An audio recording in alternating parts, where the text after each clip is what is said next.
everyone. In case you didn't see my face all over various posters in the building, I'm State Senator Kavanagh, and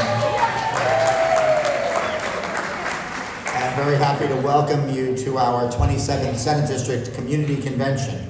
The Senate District includes neighborhoods from the Battery up to 14th Street, from the East River to the Hudson River, and it's great to see so many people from each of our communities here today. We are going to today's event. This has a long history in this community. I should credit my predecessor, Daniel Squadron, Senator, for creating this concept. But the idea here today is we get together now and have some brief remarks from various elected officials. But the core of what we're doing today is to get all of you in discussions with each other in the various breakout rooms about the issues that really matter to us here in this community, with the goal of in each room there'll be a moderator and someone taking notes, and the goal is to get all of us talking about what matters to us among ourselves and identifying priorities. And again, I hope that really this is an opportunity for people to talk about our differences, share their ideas and perspectives, and hopefully develop a consensus that will then help my staff and me as we serve you right here in our community and also in Albany. I'd like to acknowledge, first we'll hear from them in a moment, but we've been joined today by Manhattan District Attorney Alvin Bragg, Assembly members Grace Lee and Harvey Epstein, and our Bragg City Council member Chris Marte. And our borough president, who we work closely with, Mark Levine, will not be here today, but he deserves some applause anyway. But I think Deputy Borough President Keisha Sutton-James will be representing him and making a few remarks shortly. Again, we'll give each of them an opportunity to say hello, and then we will, after these brief remarks, we'll jump into the sessions. You should have gotten a program on the way in. It lists the topics of the working group sessions, but in the first round, there'll be 2 rounds of these. They are scheduled to start at 2 o'clock, and we're going to try to keep these remarks short and stay on schedule. But in the first session, we will have a conversation on the big issues of housing in our district and in our communities, and then a separate session on the particular challenges facing public housing. We'll have a session on improving our quality of life, a session on transportation and public spaces, and a session on civil rights and protecting people in our communities. The next session, the next round, then you'll have an opportunity to have those conversations, and then the rooms will switch up, and there'll be a session on coastal resiliency, a session on public safety and gun violence, session on schools and education, session on supporting older New Yorkers, and healthcare. For those of you more comfortable conversing in Spanish or Chinese, there are breakout rooms for you, and this plenary session is also being simultaneously translated. Following the breakout session, there'll be some snacks, some coffee, and an opportunity for continued informal conversation, and for the community resource fair, where you can continue to, some of you have been already engaging in this, but learning about and hearing from the many organizations that engage in advocacy and provide services in our community, who are all in the next room, and we thank them for being here today. This is, of course, a moment, I think I would be remiss if I did not acknowledge this. It's a moment that we're meeting is a very enormously difficult time in so many ways. We all woke up last weekend to the horrors of the vicious terror attacks in Israel on Saturday. I joined our Jewish institutions and millions of New Yorkers in standing with Israel and condemning the horrific, murderous terrorist violence. And of course, as this war unfolds, we're very conscious that there continue to be 150 hostages and millions of people, including 1 million children, caught in a war zone. So, we must unequivocally support Israel's right to defend itself against the terrorist atrocities, and we also support those in the Israeli Unity government seeking to minimize harm to non-combatants, as the United States has been doing under the leadership of President Biden. I also want to assure you all that we've been in very close contact with the governor and the mayor and our district attorney who's here today, and the NYPD and the state police, and we're really committed to protecting all New Yorkers. And we won't tolerate violence or threats here at home. And again, you've seen, I think, an increased presence across our community, including at some of our Jewish institutions that I've had the opportunity to visit in the last week. But as the mayor and the governor have emphasized, we are working to make sure people in all our religious institutions and all community organizations are protected. Of course, we also have the ongoing horrors of Vladimir Putin's invasion and war crimes against Ukraine. We have, a very significant Ukrainian community in the East Village, and I stand with them and with all Americans and all New Yorkers on the need to continue to support their efforts to repel that invasion. That does not waver even as we take on other challenges. And I'm not going to dwell on what's going on at the national level here in America, but I think it's fair to say our federal government has been driven particularly to a moment of dysfunction right now by some right-wing extremists in the Republican Party who continue to reject many of our American values. In some cases, they seem to reject the very notion that government should function and the notion of democracy itself. So again, I'm not going to dwell on that. We know that our federal officials, including Senator Gillibrand and Senator Schumer and Dan Goldman, who is represented here today, are continuing to fight for us. But at the same time, I think there's been a growing awareness that to the extent we are going to have big solutions to big problems, that's going to need to occur at the state and local level right here in New York. So I'm very proud to represent all of you in Albany and here in the community. And I think this is a moment that really requires us as New Yorkers to work together. It's a moment for clear-eyed leadership and big, progressive, comprehensive approaches to the complicated problems and the intersecting challenges that we are facing here in New York. So again, it's our hope today that as you discuss these challenges and problems from your perspective in this community, that you will be helpful in developing solutions that we can implement in the coming year in Albany. Today is mostly about looking ahead. But I am going to take just a minute to talk about a few of the things we've been working on in recent months and recent years in Albany as we represent you. First of all, as many of you know, I chair the Senate Housing Committee, and I've had the opportunity now for the last 4 years to lead our state's efforts to ensure that New Yorkers have access to high-quality, safe, affordable housing. That included, from the very beginning when Democrats took the majority in the Senate and for the first time in many years had a functioning majority in both houses of the legislature and a Democrat in the governor's mansion. We began by some of the most sweeping tenant protection laws that we've seen in the state in decades. The Housing Stability and Tenant Protection Act that protects millions of New Yorkers who rely on rent regulation. It also strengthened protections across the state against evictions. This year, we passed a significant package of legislation. I know Harvey Epstein, who's here, was very involved in this, making sure that we are closing remaining loopholes in those laws. That package is currently pending. We are hoping to see a signature from the governor in the coming weeks. We also, in the past years, put together a $25 billion 5-year plan, including almost $6 billion in direct capital subsidies that is intended to create new housing, renovate existing affordable housing. We do have HCR is here, the state housing agency is here in the other room. Their group that's particularly focused on tenant protections is here, but we are working very closely to do everything we can to invest in the housing that we need. I also wrote and passed the bills that continued our COVID eviction moratorium for 22 months. That kept hundreds of thousands of New Yorkers from facing eviction during the really dark times we faced during COVID.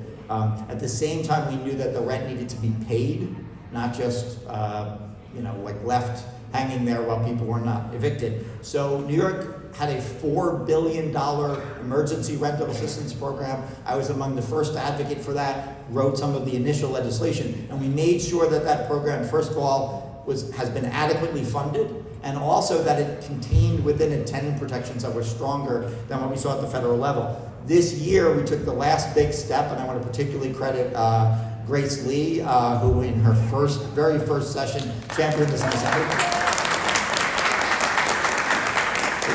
She was a warrior in Albany for the notion that public housing residents and Section 8 and other affordable housing residents should not be left behind that program. And we added $400 million of new state money just this year to make sure that all of the applicants to that program are covered and getting the assistance that they need.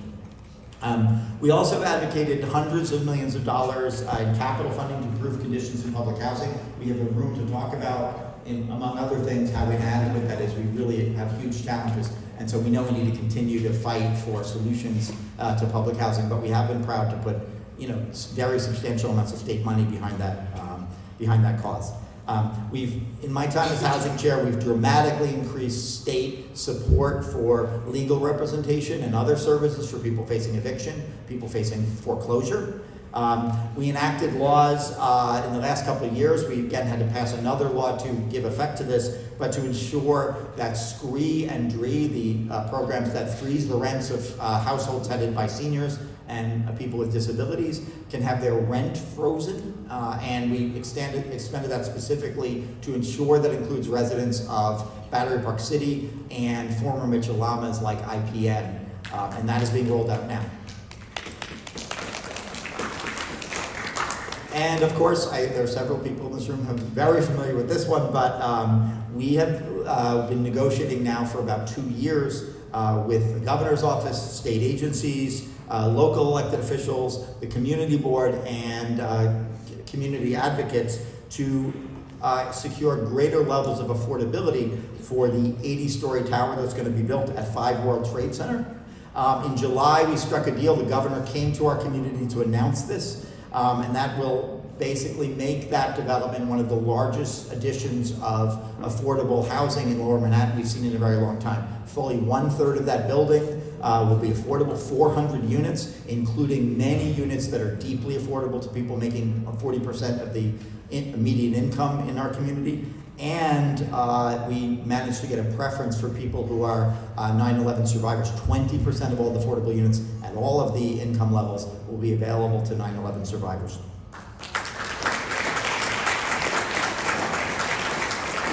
And there's so much else going on. We had increasing reports of deed theft, the pernicious predatory practice of taking the deed to people's homes, swindling them out of that. It turned out there were not very many good laws to address that, so we worked with our IG, we authored a package, and we passed those laws this past session to make sure that people are not losing the title to their home. We know there's a lot more work to do. Again, today is about looking to the future. I personally am committed to continuing to fight for good cause eviction and resources to make sure that we're continuing to address the homelessness crisis, the affordability crisis, the eviction crisis that affects us here in this community and throughout the state. Just a few more quick notes of things that we got done this past session. One is, we talked about the need for survivors of 9/11 to have housing. It's also critical that we get the word out that there are resources available for people who may be at risk, their health may be at risk. There have been 9/11 health programs for a number of years, but many people, especially people who may have worked here and may be vulnerable, are not aware of that. So we passed a law requiring basically any employer that was employing people in the relevant period on 9/11 and afterwards, to notify their employees. Employers are very often in contact with their employees for a very long time. So it'll require that all of those employers notify people of the benefits that might be available to them to protect their health. We passed legislation to enact the All-Electric Building Act. In 2019, the Climate Leadership and Community Protection Act put New York State on the map as one of the strongest, as a state, and really one of the jurisdictions in the world with the strongest and most aggressive climate change goals really in the country. But we have a lot of work to implement those. So a lot of that is about putting specific standards in place to tell people what obligations they have. I had introduced the All Electric Building Act statewide in 2021. It was a long fight, but this year we got it enacted, and we are the first state in America to do so. We're also working very hard to make sure the resources are available to make sure the change is quick, make sure people are not stuck with the enormous expenses that are going to be necessary to do what we got to do, and make sure that the changes we need to make are equitable. One of the things the federal government has really succeeded under the leadership of the Biden administration and our Democratic legislative leaders is putting enormous amounts of money on the table through 3 major pieces of legislation that are supposed to be funding this transition. It is going to be very much up to the state and localities and people in our communities to make sure this money gets into the right hands. We are working very hard on that. I'll leave it at that for now. There's obviously some more detail we could talk about. Again, basically, we're working to implement and give effect to those standards that we put in place in 2019. One other thing I just want to mention, the AAPI community throughout the state has been under increasing pressure. There have been, over the last couple of years, increasing threats, lots of bigotry, again, partly through the leadership of Grace Lee, who chairs the AAPI task force of the legislature. We have worked to make sure that there are resources available for organizations that are in our AAPI communities, that are representative of our AAPI communities, and know how to serve and effectively serve those organizations. We have gotten $30 million in an earmarked allocation for those organizations that get distributed to communities, particularly many of organizations in Chinatown. I was also very proud, again, this is another Grace Lee accomplishment. This is the Grace Lee show today. But I sponsored in the Senate and she sponsored in the Assembly a bill to make the Lunar New Year a statewide school holiday. Again, for many people, many New Yorkers, that is the prime holiday of the year, and we thought it was very important that people not have to choose between going to school and celebrating, the most central holiday in their families and their cultures. So, again, I think that again, today is supposed to be about looking forward and hearing from all of you. So I will keep these remarks. I'll wrap this up now. But just to say, we're going to hear very briefly. They have all assured me they have very little to say to you today. We're going to hear very briefly from 5 offices now. May I begin by asking our District Attorney Alvin Bragg to come on.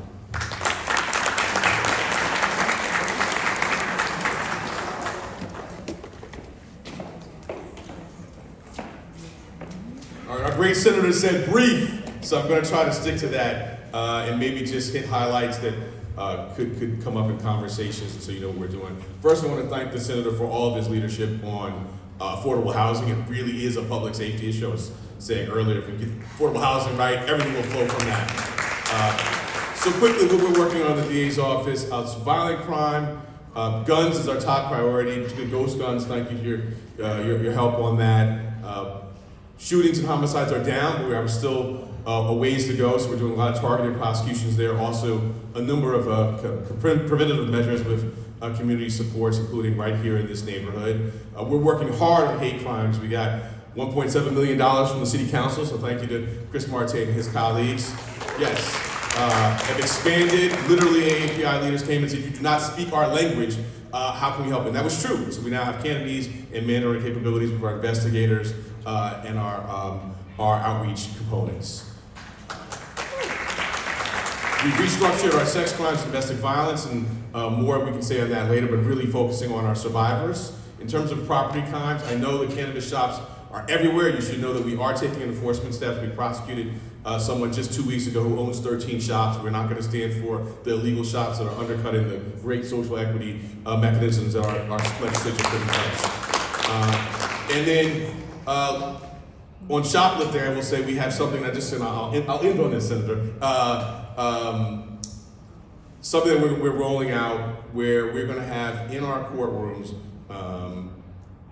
people at the ready from a CBO, a non-governmental office, peer navigators who've been just as involved, who literally, when you're walking out, will ask the question, what do you need? And if the answer is you need food, that will be provided, and importantly, and I think I'll wrap to this from your mind, the answer is they need housing, that will be provided that day, connected, taken right from court. Thank you so much.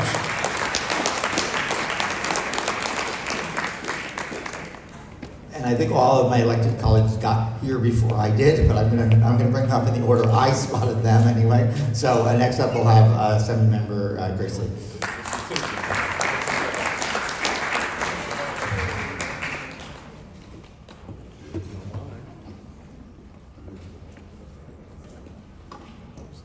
Good afternoon, everyone, and thank you, Senator Kavanagh, for putting together this amazing event. I also would be remiss if I didn't say that I've been carrying a very heavy heart over this last week with everything going on abroad, and I think it's just so important to have events like this where the diversity of our community can come together and talk and listen and work on problems together.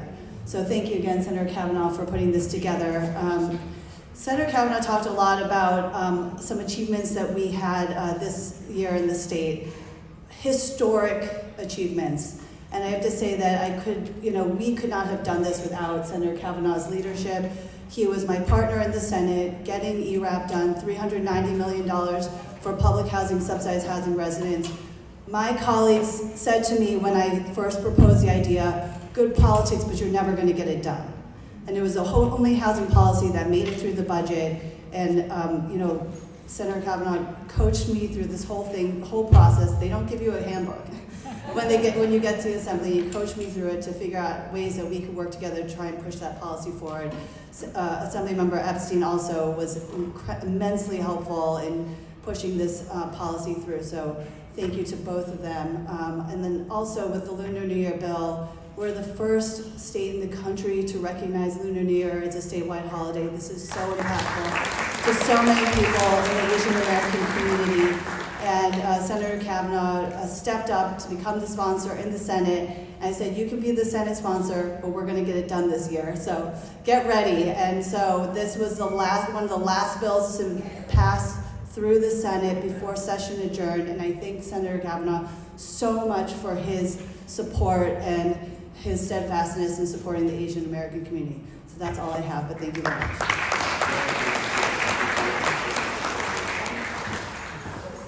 Thank you for demonstrating the pithiness that our elected officials are capable of. We'll stick with the state. We'll have Senator Harvey Epstein come.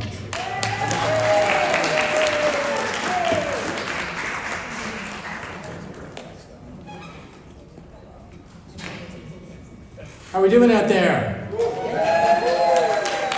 Come on, I want to try that again. How we doing out there? All right. So we know it's been a tough week, and we have to acknowledge kind of our heart is breaking for, hundreds of thousands of civilians who are in harm's way. And it's really hard to imagine what we can do. What we can do is focus on things that we have control over. And that's what we're here to talk about. In New York State, we have an opportunity to advance a lot of progressive agenda items next year. Done a lot, really with Grace and Brian's leadership. We've done a lot this year and the past few years on housing, on API issues, on the environment. There's so much more to do. So the reality is you're coming to talk to us today. We're going to hear from folks about the issues you care about, but you can't go home at the end of this day and not stay involved.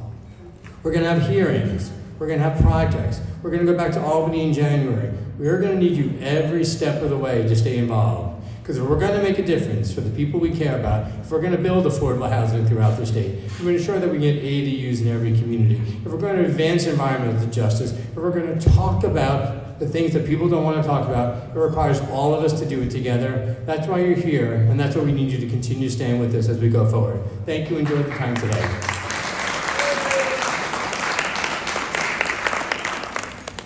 Next up, Chris Marte, our great councilman.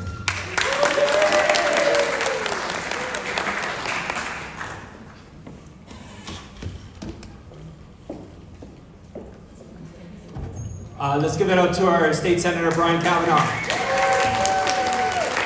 I want to thank him for bringing this back, kind of post-pandemic. I know the pandemic is still out there, but it's a great opportunity because there's a lot of power in these rooms, right? Many times people think they're fighting on an issue all by themselves because they're the only one in their building, on their block, on their community board that's discussing this issue. Well, this is the opportunity where you could get into a room with people throughout this district and realize that you're not only fighting the fight by yourself. And so be engaged. Show that you care about this issue, but also make friends, make connections, build a coalition. Whether you care about climate change, housing, sanitation, or you just hate your landlord, tell us how you feel. Tell us what you want us to do. But also, talk to others and say, how can we work together? These are conversation starters. As Harvey Epstein said, this is not the end of your fight. This is not the end of your engagement. This is just a start. As we all know, if you work in government or you work in activism, a lot of our fights take decades, take years. We have to sit through 5-hour meetings, 8-hour hearings, but they all start with a conversation. And so today you're starting that conversation for us to fight for you, for your neighbor to fight for you, and for everyone in this room to make sure your voices are heard. Thank you so much.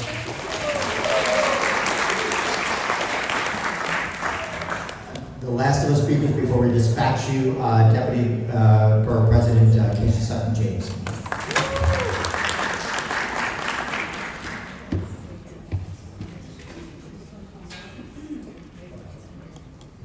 Good afternoon, everyone. How's everybody doing today? Good. I will also start. The senator patted me on the shoulder. I'm going to start by saying something that we say all the time. Please go get your COVID shots.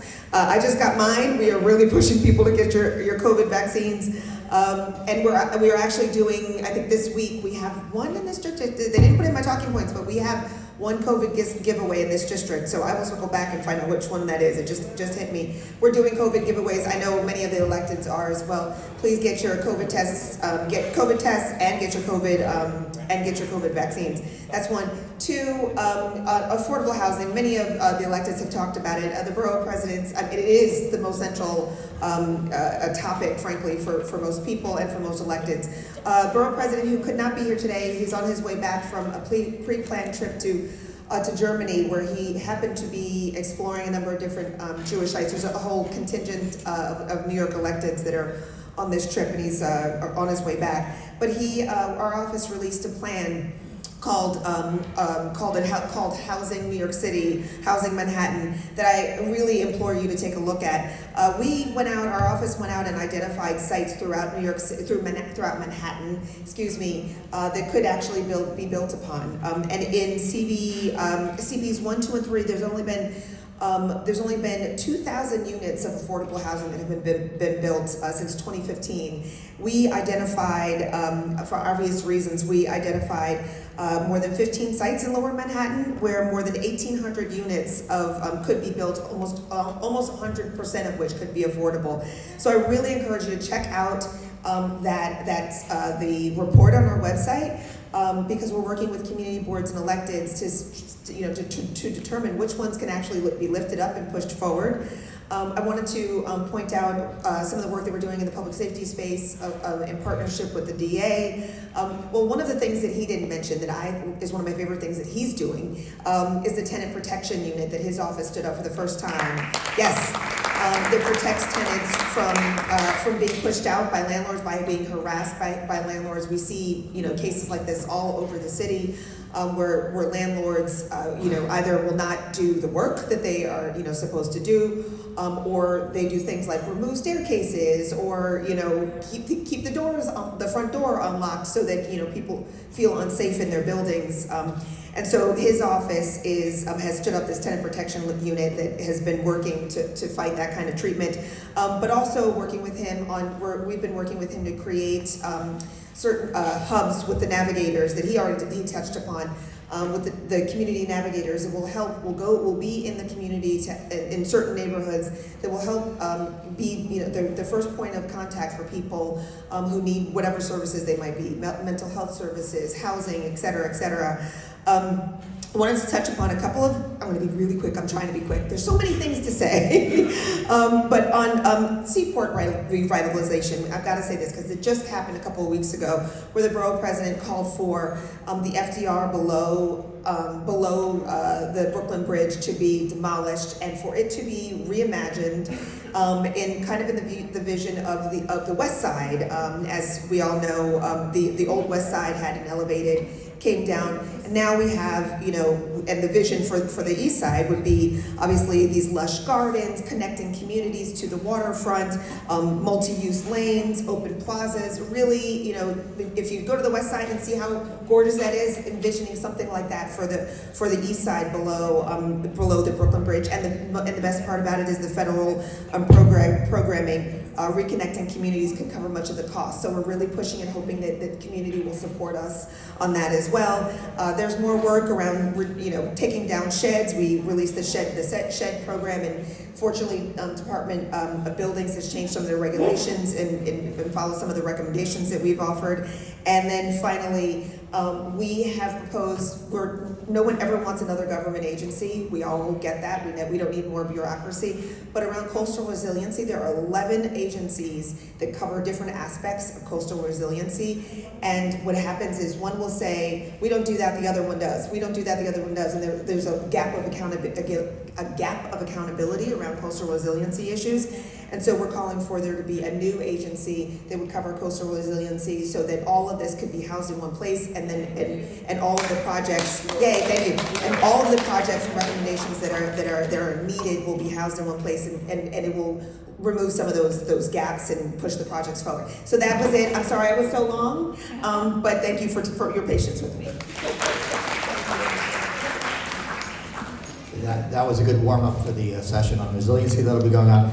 Okay, so and a couple of my colleagues took the words out of my mouth, but just to emphasize, this is not a standalone conversation. This is not the end of our conversation about what we're going to be trying to do with and for you for the next year. This is really the beginning. So please do stay in touch with us. Please do stay in touch with each other. If one of the beauties of this event is that we bring people from all over the community, you're going to be in rooms talking about issues that you care about with other people who care about those issues you may not be familiar with before today. Please do, exchange phone numbers, make connections, and continue to work jointly with us on all these issues.